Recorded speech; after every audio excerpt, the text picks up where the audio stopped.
Hi எல்லோருக்கும் வணக்கம். Bigg Boss season 8 Tamil. So இந்த வீடியோவில் விஷாலோடைய முகம் வந்து பார்த்தீங்க அப்படின்னா ஈஸியாக வந்து வெளியே வந்துருச்சு அப்படிங்கிறது தான். ஸோ நம்ம ஏற்கனவே சொன்ன மாதிரி விஷால் வந்து பார்த்தீங்க அப்படின்னா பெண்கள் விஷயத்தில் அப்படியே யூஸ் பண்ணி அவங்கள வந்து கேமை ஸ்பாயில் பண்ணி அவன் வந்து பார்த்தீங்கன்னா கேம் வந்து ப்ராசஸ் பண்ணுறதுல ரொம்ப கெட்டிக்கார பலையாள் அப்படிங்கிறத நம்ம ஏற்கனவே பதிவு பண்ணியிருக்கோம். ஆனால் அவனோட பெரிய ஆள் ஜெஃப்ரி இருக்கான். ஆனால் ஜெஃப்ரியோட இவன் வந்து பார்த்தீங்கன்னா அதை விட மோசம் அப்படிங்கிறத நம்ம வந்து ஹைலைட் பண்ணிக்கிட்டே இருக்கோம். அது சம்மந்தமாக ஒரு சம்பவம் நேற்று எபிசோடில் நீங்கள் பார்த்துருப்பீங்க. ஸோ ஒரு நூல் விட்டு பார்த்துருக்காப்புல, அது கிடைக்குதா கிடைக்கலையா அப்படின்ட்டு, அது என்ன அப்படிங்கிறதை பற்றி நம்ம பார்க்க போகிறோம். ஆனால் இவங்களெல்லாம் நம்பி ஒரு பொண்ணு வந்து பார்த்தீங்கன்னா கேமையும் தொலைச்சி இவனுடைய ஃபீலிங்ஸ் உண்மை அப்படின்ற மாதிரி அவள் ட்ரூவாக இருந்து அவளுக்கு ஒரு கிடைத்த ஒரு செருப்படியாகத்தான் நேற்று நடந்த ஒரு நிகழ்வை நான் வந்து பார்க்குறேன். ஸோ அதை பற்றி தான் பேச போகிறோம். ஸோ வீடியோக்குள்ளே போகிறதுக்கு முன்னாடி சேனல் புதுசாக இருந்தீங்கன்னா கண்டிப்பாக சப்ஸ்கிரைப் பண்ணிக்கோங்க. வீடியோ மறக்காமல் ஒரு லைக் பண்ணிக்கோங்க. இப்போ நம்ம வீடியோக்குள்ளே போகலாம். ஸோ பிக் பாஸ் சீசன் 8 தமிழில் எல்லாருமே ஒரு வகையான ஸ்ட்ராட்டஜி வந்து பிளான் பண்ணுவாங்க. ஆனால் இந்த விஷால் ஜெஃப்ரி மாதிரி வந்து எவனும் ஸ்ட்ராட்டஜி ஃபாலோ பண்ணாதீங்க தயவு செஞ்சு. ஏன்னா அது எவ்வளோ கேவலத்தின் உச்சம் அப்படிங்கிறத நீங்கள் புரிந்து கொள்ள வேண்டும். ஏன்னா நீங்கள் யோசிச்சு பாருங்களேன், ஜெஃப்ரி வந்து அழகா ரயான் வந்து ஹைலைட் பண்ணி விட்டான். இந்த மாதிரி அப்படியே விஜய் சேதுபதி இதை கேட்டு அது நெகட்டிவாக இருந்தால் உடனே வந்து பார்த்தீங்கன்னா ஒரு பெண்கள் கிட்ட ஒரு மாதிரி பழகிக்கிறான். ஒரு வாரம் ஒரு பெண்கள் கூட இருப்பான், அடுத்த வாரம் ஒரு பெண்கள் கூட இருப்பான். அந்த மாதிரியே வந்து பார்த்தீங்கன்னா அவனுடைய தேவைகளையும் பூர்த்தி பண்ணிவிட்டு அக்கான்னு சொல்லிட்டு ஏமாற்றி அந்த பெண்களையும் வந்து பார்த்தீங்கன்னா பேரை கெடுத்து விட்டு அப்படியே மாறி போயிட்டு இருந்தேன்.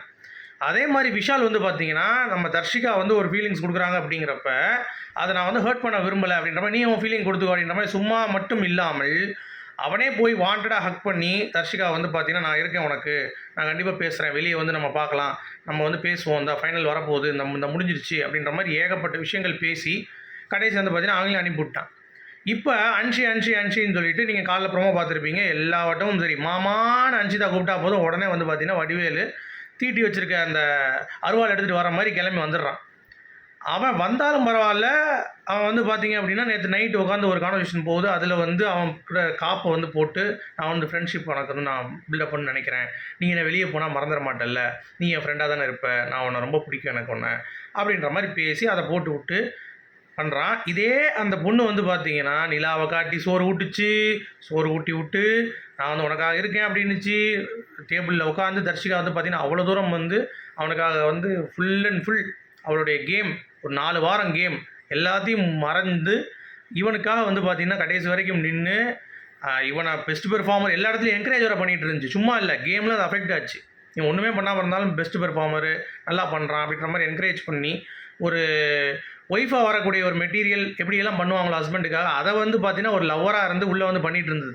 நான் கூட அதை கண்டென்ட்டுக்காக தான் நினச்சேன். ஆனால் வெளியே போயும் கூட வந்து பார்த்தீங்கன்னா எந்த ஒரு பேச்சும் பேசல. ஆனால் நேற்று ஒரு ஸ்டேட்டஸ் வந்து பார்த்தீங்க அப்படின்னா அவங்களுடைய அந்த இது இருக்குல்ல ஜர்னி வீடியோ, அதை போட்டுட்டு ஒரு ஸ்மைலி வந்து பார்த்தீங்கன்னா கொஞ்சம் முழிக்கிற மாதிரி ஒரு ஸ்மைலி போட்டிருந்தாங்க. அதுலேருந்து நம்ம புரிந்து கொள்ள வேண்டும் இவனை பற்றி தெளிவாக தெரிஞ்சிருச்சு. ஏன்னா அவன் போயிட்டு நம்ம வெளியே போய் பேசலாம், எத்தனை பேர்ட்டு அந்த மாதிரி வந்து ரூட்டை போடுவேன். இப்போ அன்ஷிதா வந்து உங்ககிட்ட பேசலாம் அந்த மாதிரி, அதனால் ஃப்ரெண்டு அப்படின்ற லெவல். ஸோ அன்ஷிதா வந்து விஷால் எனக்கு ஒன்று பிடிச்சிருக்கு அப்படின்ற மாதிரி சொன்னால் சரி ஓகே நம்ம வெளியே வந்து பேசலாம் அப்படின்ற மாதிரி தான் வந்து அவனுடைய பிளானாக இருக்கும். ஸோ எல்லாமே இதை வந்து கண்டென்ட்டுக்காக ஒரு பக்கம் வந்து விஷால் யூஸ் பண்ணாலும் இன்னொரு பக்கம் அவனுடைய சுயநலத்துக்காக யூஸ் பண்ணுறது தர்ஷிகா வந்து புரிந்து கொள்வார்களா அப்படின்னு கேட்டிங்கன்னா கண்டிப்பாக புரிந்து கொண்டுட்டாங்க. அதனால தான் அந்த பதிவு அப்படிங்கிறத நீங்கள் புரிந்து கொள்ள வேண்டும். ஆனால் இப்படிப்பட்ட ஒரு மனுஷனாடா நீ எல்லாம் அப்படின்ற மாதிரி தான் இருக்குது.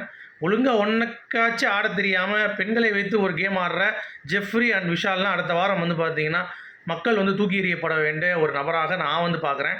ஸோ நீங்கள் இதை எப்படி பார்க்குறீங்க? இந்த ஒரு துரோகம், அதாவது ஒரு நல்ல பிளேயராக இருந்தால் மட்டும் நீ என்ன சொல்லியிருக்கேன், ஆக்சுவலாக உனக்கு ஃபீலிங்ஸ்லாம் நீ வெளியே வச்சுக்கோ, இங்கெல்லாம் கொண்டு வராத, இங்கே உன் கேம் ஆடுன்னு சொல்லி நான் பேசியிருக்கே கூடாது அந்த பொண்ணுக்கிட்ட, அப்படி தானே?